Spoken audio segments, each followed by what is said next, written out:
নমস্কার। আলোচনার প্রসঙ্গ যুক্তরাষ্ট্র থেকে 25টি বিমান ক্রয় করবে সরকার।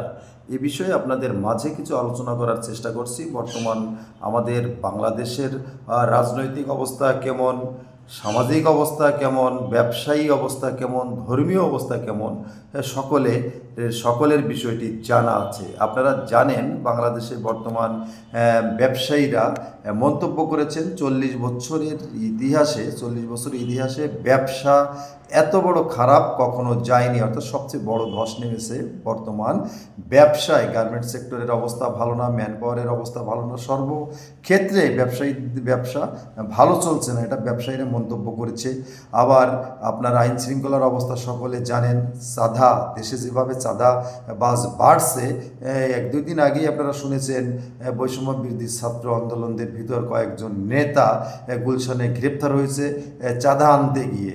এরকম একটা দেশের ভিতর যখন বিরাজমান, সেই সময়ে যুক্তরাষ্ট্র থেকে বিমান করওয়ায় 25টি বিমান কিনবে সরকার। এটা আপনার কাছে কেমন লাগছে? এ বিষয়ে আপনার মতামত কমেন্টস করবেন।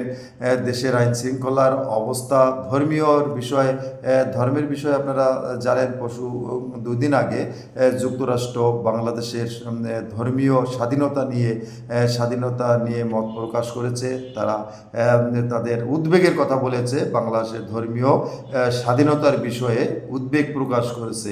অর্থাৎ বাংলাদেশের সার্বিক পরিস্থিতি, বর্তমান সরকার, অন্তর্বর্তীকালীন সরকার ক্ষমতা গ্রহণ করার পর থেকে সামাজিক, অর্থনৈতিক, রাজনৈতিক, ব্যবসা বাণিজ্য, চাঁদাবাজ, চুরি ডাকাতি, মব, জুতোর মালা, সব কিছু একটা এলোমেলোভাবে দেশ চলছে। যে কথাগুলো বাংলাদেশে বড় বড় রাজনীতিরা নিয়মিত বলছে।